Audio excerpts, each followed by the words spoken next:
Okay, well, I think we're going to kick off with our panel 2 session here then. Thanks everyone for joining.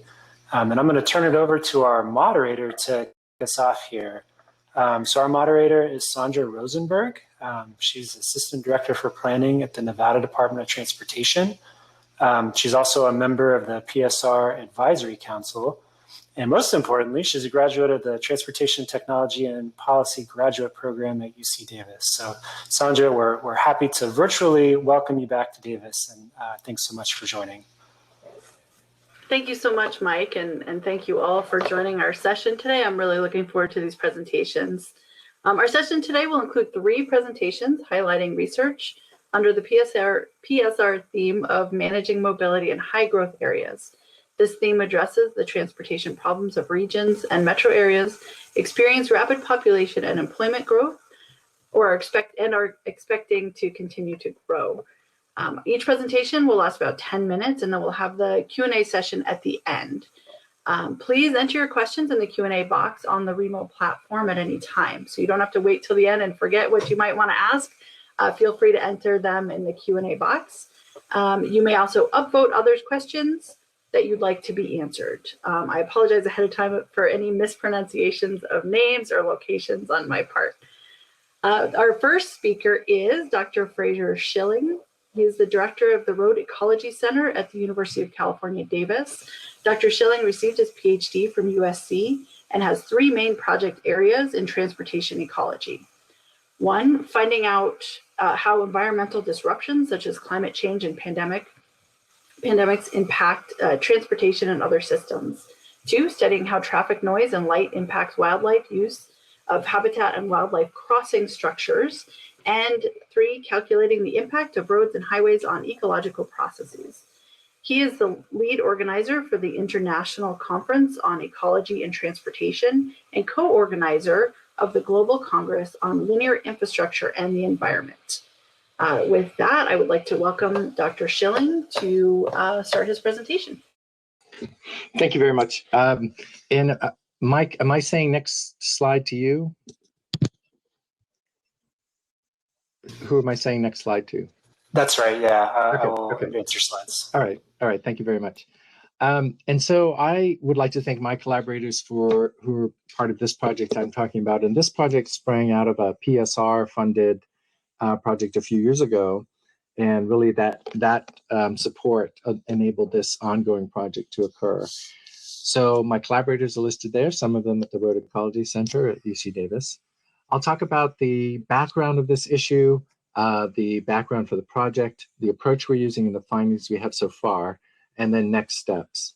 And just to remind you that we're focusing on wildlife here, but it could be any kind of traffic safety issue, and looking at benefit cost analysis to address wildlife vehicle conflict hotspots. Next slide, please. So the background of the issue, wildlife vehicle collisions and fragmentation of habitat, meaning the division of habitat by roads and highways, are 2 of the top causes of threats to nature in general and certainly to wildlife throughout the globe. Most states have some kind of mitigation activity for wildlife vehicle conflict. However, no state has any kind of systematic program, and that includes California, to reduce this threat to wildlife. One tool that we can use to make decisions here is using benefit cost analysis, just as is used in traffic safety planning. And so we're borrowing from other fields in this case, and it could be a useful tool for formalizing how we make decisions in this arena. Next slide, please. So PSR supported the project in 2017 to develop an automated tool for identifying wildlife collision hotspot areas in any state in the US. And so a user can go in, upload the traffic safety data. Actually, you can use it for any kind of traffic safety, but in this case, wildlife related. And so far, 15 states have used this in some kind of planning for mitigation of this type of conflict. The Pew Charitable Trust last year invited us to apply for funds to stretch this project further and start to look at benefit cost analysis approaches to solving wildlife vehicle conflict problems. Next slide, please. So our approach is we've been communicating with biologists, planners, and engineers in each of 5 states that are listed on the slide. and taken their priorities from different states in order to build a common tool that hopefully will work for any state that uses the tool in the future. The tool combines wildlife value, and I'll explain what that is in a moment, and crash costs. And this is the same as you would use in traffic safety. The crashes are the same, resulting in worst case scenario in death and minimum some property damage. And then mitigation costs. What does it take to fix the problem? The desired output being some kind of decision support tool, or in the case of an individual project, a map or something that helps them to make a decision. Next slide, please. So the approach we're using, it compares the benefit from avoiding collisions with wildlife with the cost of mitigating and therefore reducing that type of collision. So avoided collisions equal the wildlife value you're trying not to lose, and the crash cost added together. The mitigation cost is the cost of usually building some kind of structural modification of the road in order to reduce this type of collision. We're using net present value as a way to look at the future value and back calculate what it means in today's economy in dollars. Using a discount rate of about 2%, we're basically going to use whatever the EPA and USDOT use in this kind of analysis. Next slide, please. So here's some of the wildlife values, and I think, I'm not sure if California has something like this, but in statute or policy in all of these states, there are dollar values given to an individual animal for these different species. And so you might notice if you really start scanning well, is that for some of these states like Idaho, black bear may show up more than once, or moose may show up more than once. So if the name of an animal shows up more than once in a table, the higher value is for a trophy animal, meaning that it's larger and it's something that hunters want to take. And the smaller value is for all of the other animals of the same species. So in all these states, wildlife have some value. Next slide, please. And in the same way, a crash has value. In this case, it's a cost to society. And so the Federal Highway Administration has what are called CABCO values, which are related to crash severity. And in all states in the US, there are similar costs that they've modified from the federal highways values to give to different crashes of different severity. And if you record the severity of a crash with an animal, you can therefore use these values as a way to estimate the cost of the crash. Next slide, please.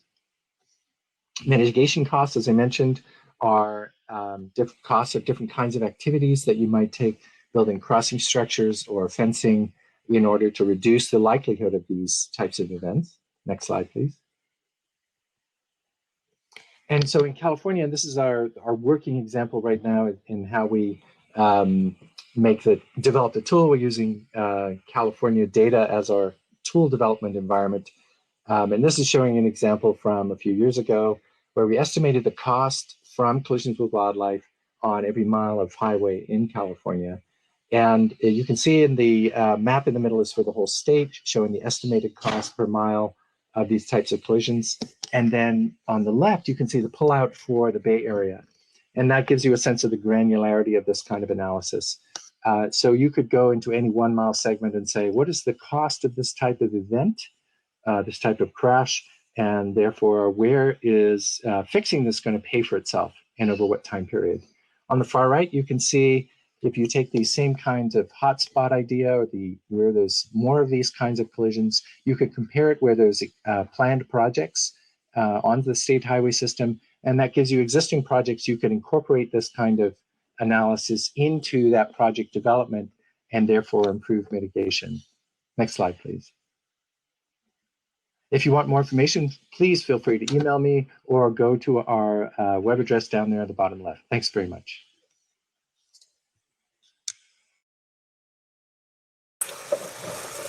Thank you so much. We are going to, I already have questions and comments, but I'm going to follow along with the rules I gave all of you to hold those to the end. So thank you very much, Dr. Shilling. Our next speaker is Dr. Andrei Parkomenko. He is an assistant professor at the University of Southern California. His research encompasses topics in regional and urban economics, housing markets, and macroeconomics. His recent work is focused on understanding the potential for a long-run increase in telecommuting to transform the United States urban landscape. He also studied the political origins of land use regulations at the local level and their distortive role in the allocation of labor across U.S. metro areas. In another project, Dr. Parkomenko has studied the evolution of price-rent ratios in the U.S. metro areas and their implications for income inequality within and across metro areas. Dr. Parkomenko completed undergraduate studies in economics in his native Ukraine. He obtained a PhD in economics from the Autonomous University of Barcelona. Since then, he has been appointed as the assistant professor at the USC Marshall School of Business. Thank you so much, and go ahead and get started. Thank you.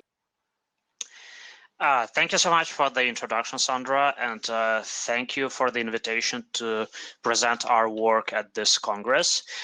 This is joint work with Matt Delventhal, who is an assistant professor in economics at the Claremont McKenna College here in LA area.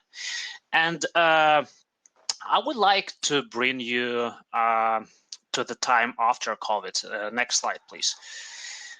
During COVID, we were shocked by how it affected our daily lives.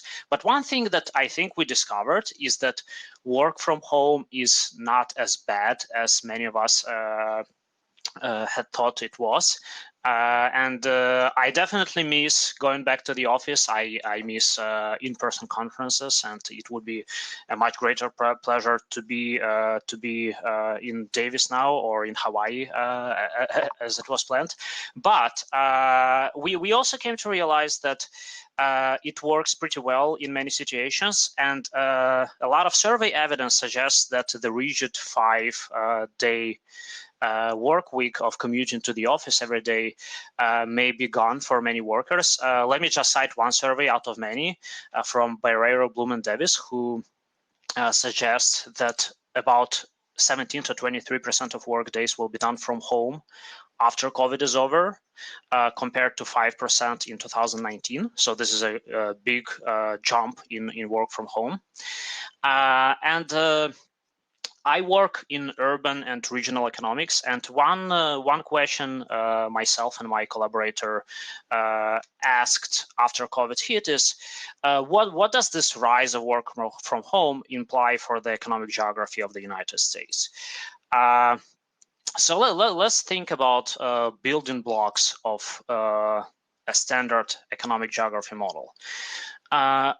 Let's start with workers.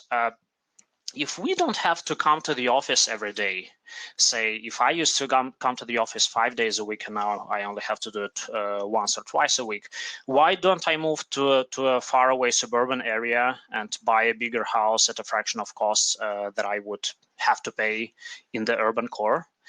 I can also look for jobs more extensively if I have to commute infrequently. I may go to places with better amenities and so on. At the same time, firms may change where they choose to locate. If a lot of the labor they hire can telecommute, they can locate in different locations and may not be concerned so much about the access to a large labor pool. Real estate, there are big implications for real estate. As more work is done from home, there will be a surge in demand for residential real estate and a decline in demand for commercial real estate. And this is already reflected in rents for commercial and residential real estate now, a year or so after COVID. Commuting will be changed dramatically if the jump in telecommuting is here to stay. Commutes could be more frequent, less frequent, but more distance. The mode of commuting may change as well. As people move to the suburbs, more commuting will be done by car and not by public transit. And so we want to put all these pieces together and build a quantitative model of the US economy and see how the rise of work from home affects the economy in our simulations. Next slide, please. So how we do that? We build a model with 4,500 locations. Think about locations as something like Santa Monica or Upper West Side, New York. So this is pretty detailed, and within big metropolitan areas, we have more than 100 of locations. So there is lots of heterogeneity within a metro area. And in our model, there are 3 types of agents: workers who choose where to live and where to work, and these are potentially different locations. And workers are also different in their ability to work from home. There are firms who produce economic output, and they choose where to locate and how many workers to hire. There are also real estate developers that produce commercial and residential real estate, and in this model, they optimally choose how much floor space to produce and where to produce it. So we take this theoretical model into the data, and we calibrate the model to the US economy in 2012-2016. Given our data, this is the most recent pre-COVID period that we can calibrate the model to. We have a lot of detailed data on where workers are located, where do they work, where do they live, a lot of data about houses, commuting flows, and commuting times. Next slide, please. And then what we do, we take one piece of survey evidence, and in our model, people vary in how often they have to go to the workplace. And we take the pre-COVID and the post-COVID survey distribution of the commuting frequencies, and shift this commuting frequency in our model. So just to give you an example, pre-COVID, 90% of people commuted to work daily. After COVID, according to the survey, only 73% will do so. Say 3.4% commuted to the office 4 days a week. After COVID, it will be 6.9%, and so on. And so the number of people who never commute to the office or commute to the office less than once a week jumps from 3 to 10%, according to the survey evidence. Next slide, please. And so first we look at where people will reallocate in terms of their residence as a result of this change. And again, this is based on a model in which agents choose optimally where to live given these changes. And I'm sorry for the map. The US is a big country, so and I cannot zoom in any particular area. But what you see overall is that there is a lot of reallocation away from core urban areas towards the suburbs, and also a little bit of reallocation towards completely rural areas, which is mostly done by people who never have to go to the office anymore.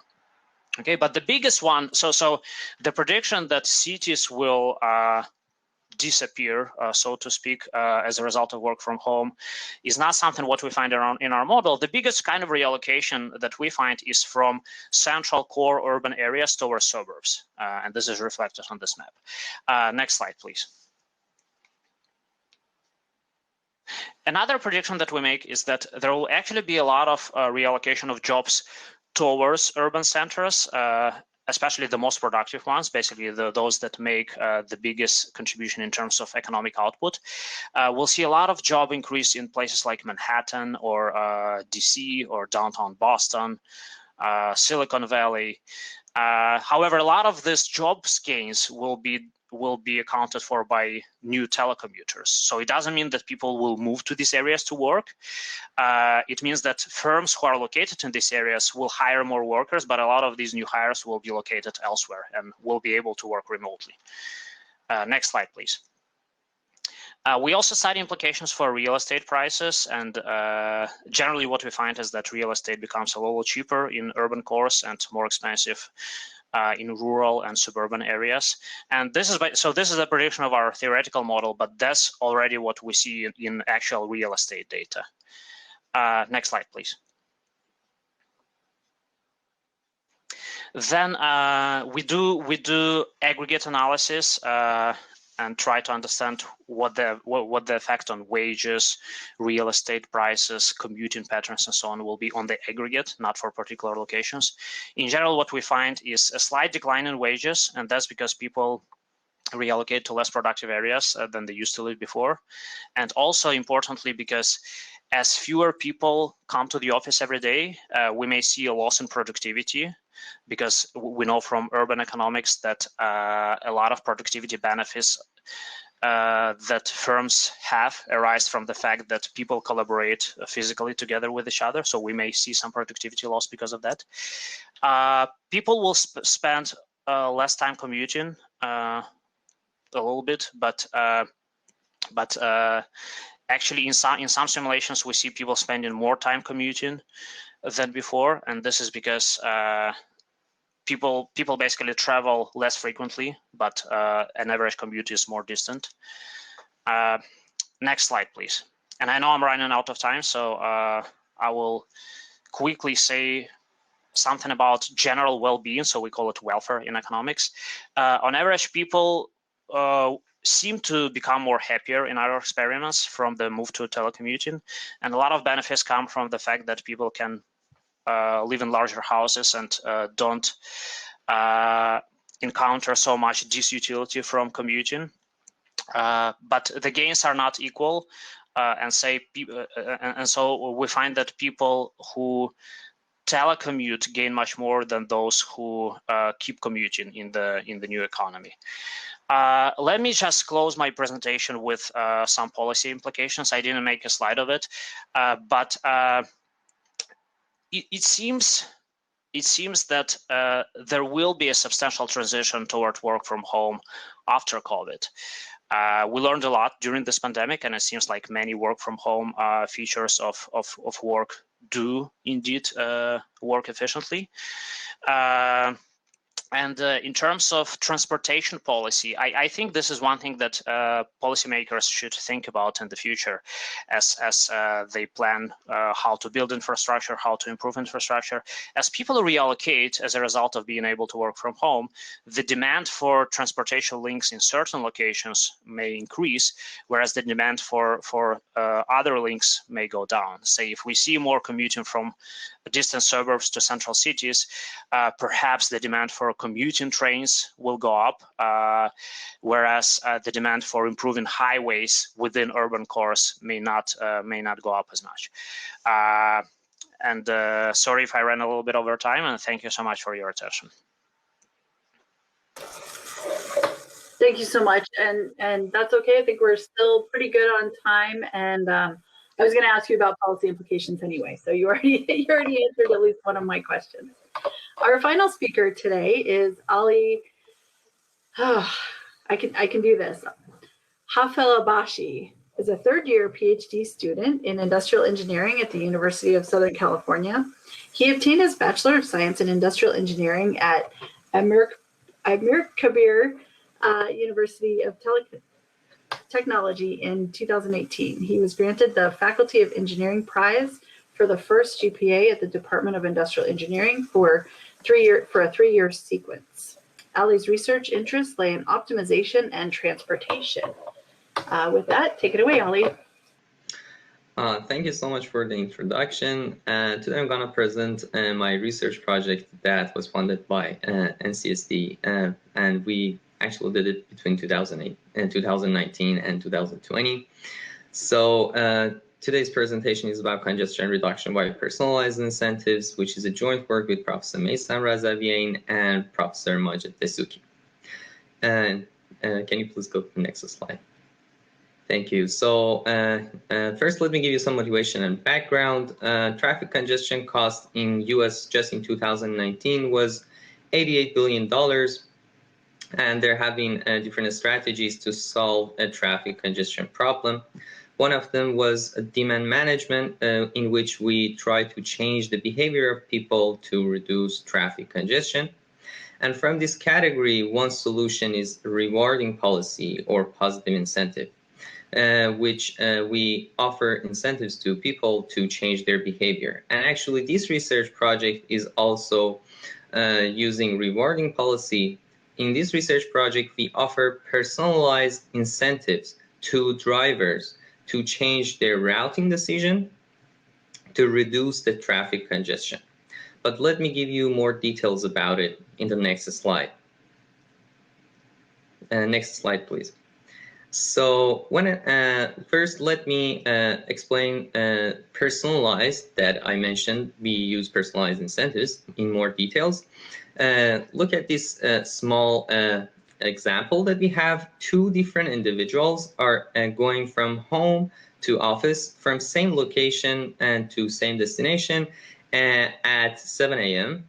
And the first individual doesn't accept $4, which is the offer we have offered to this individual to change the behavior. But the second individual accepts half of it, which is $2 to change the decision.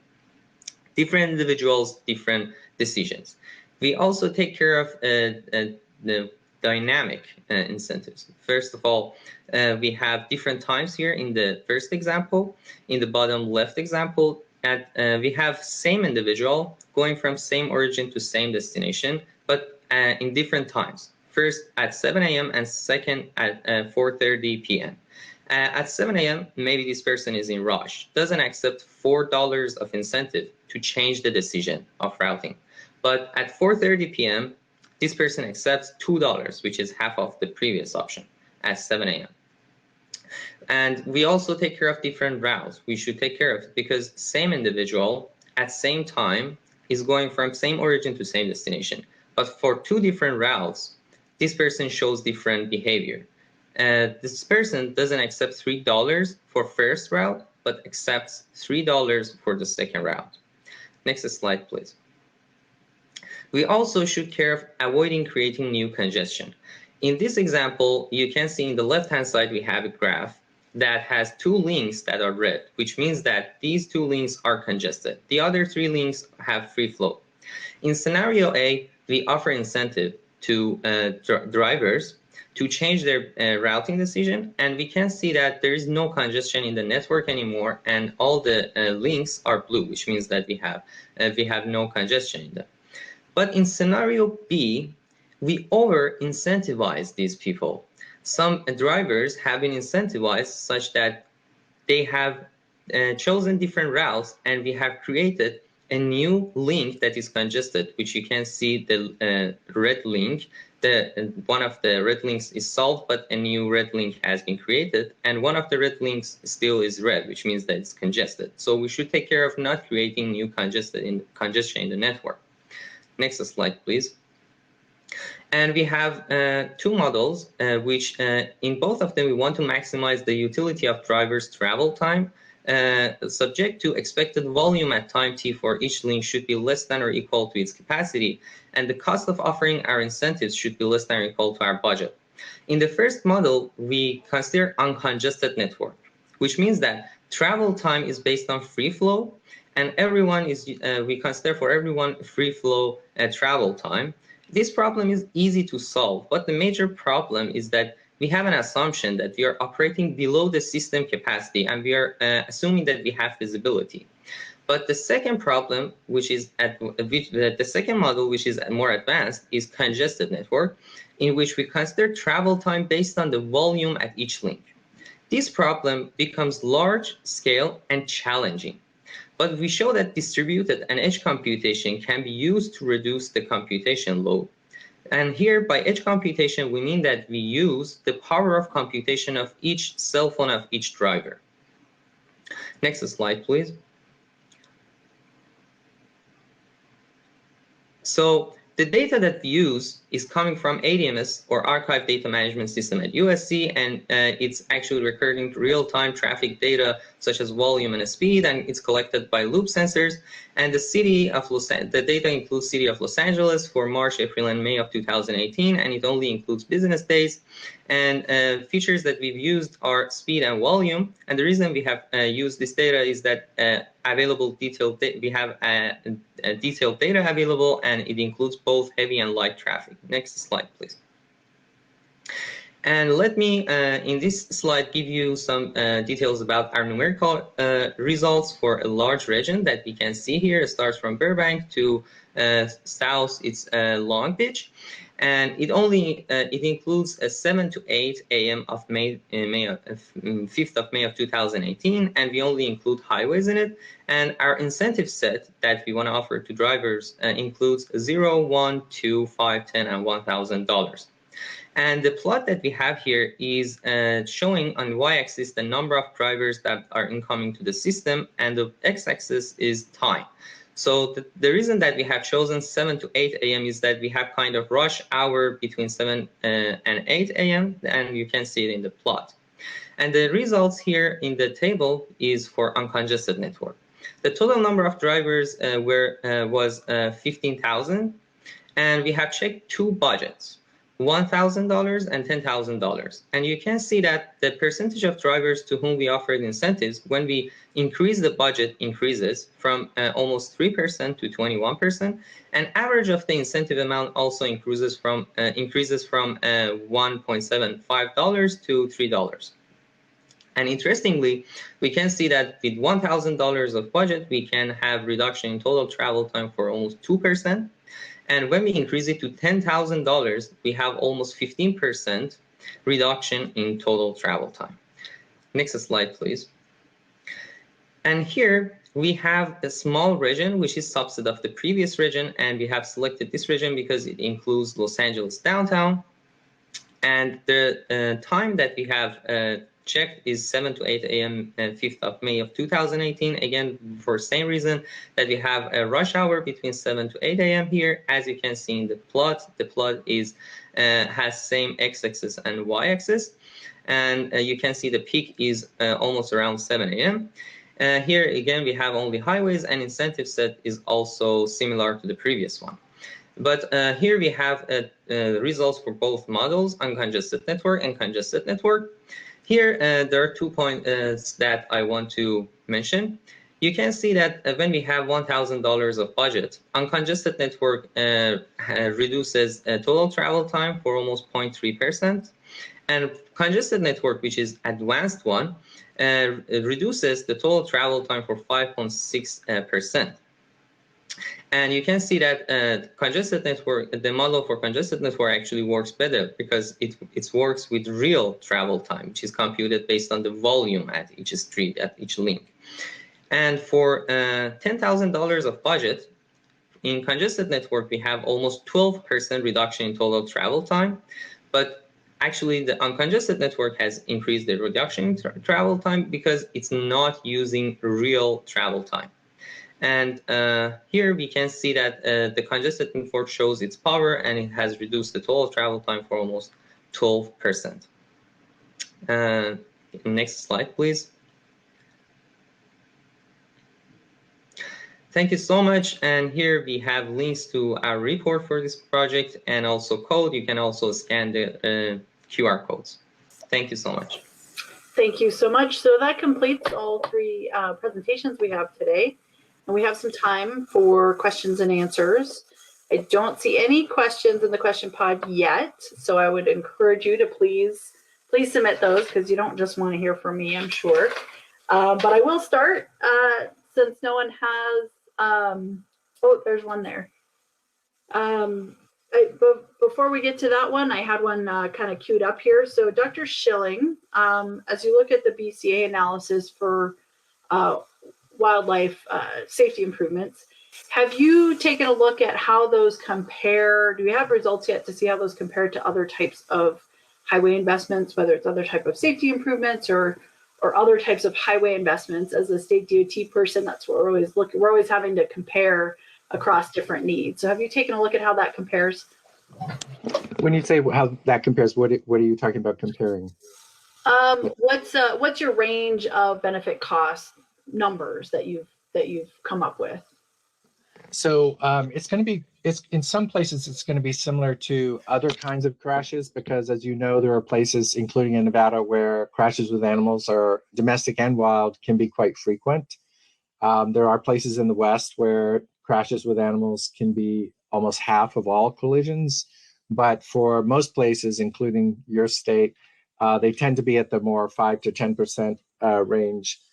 And so they would be, if you think about the range of things that result in some kind of safety activity, whether it's a lane curve or lane merge or other things that you might want to fix, it's going to be like those. It'll be in those that wide swath of a few percent to up to 10% of potential crashes and costs associated with those crashes.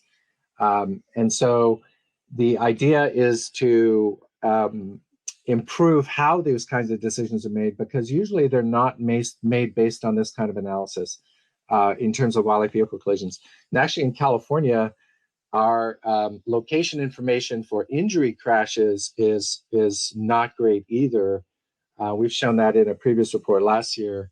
And so there's a lot of ways you can improve the this kind of decision making for non-wildlife related crashes as well, because when you're acting in a certain place, you need all of that information to be about that place and not somewhere in this 10-mile stretch. So there's a big, I think a big and growing role for this kind of analysis in all kinds of crash analysis, but certainly in wildlife and domestic animal crashes.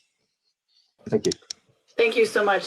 That's really helpful. I know we had a recent, I guess it wasn't that recent. We were still having in-person board meetings, so at least a year ago, where we were getting a contract approved for a wildlife overcrossing in a rural area. And it was, you know, as you said, the average cost is $10 million. I think ours was higher than that. And conveying that message that it's really for the safety of the traveling public, not just the animals, having a more comparable way to analyze benefit cost analysis is really helpful to the DOTs who are making those investments. So thank you.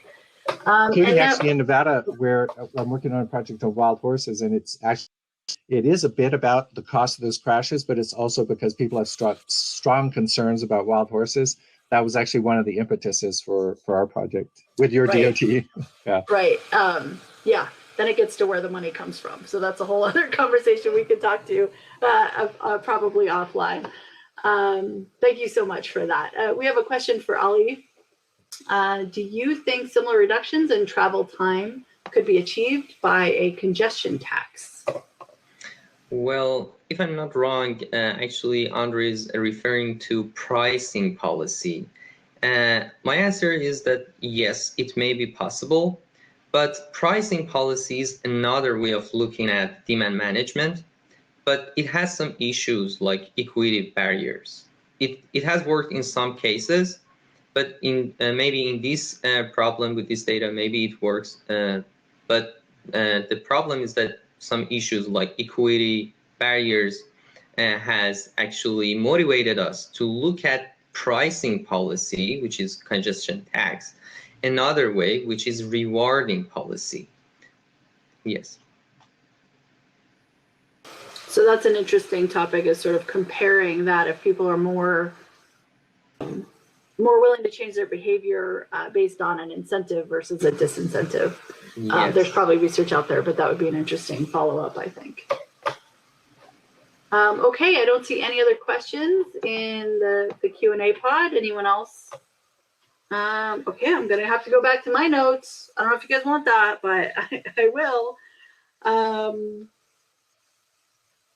Let's see here.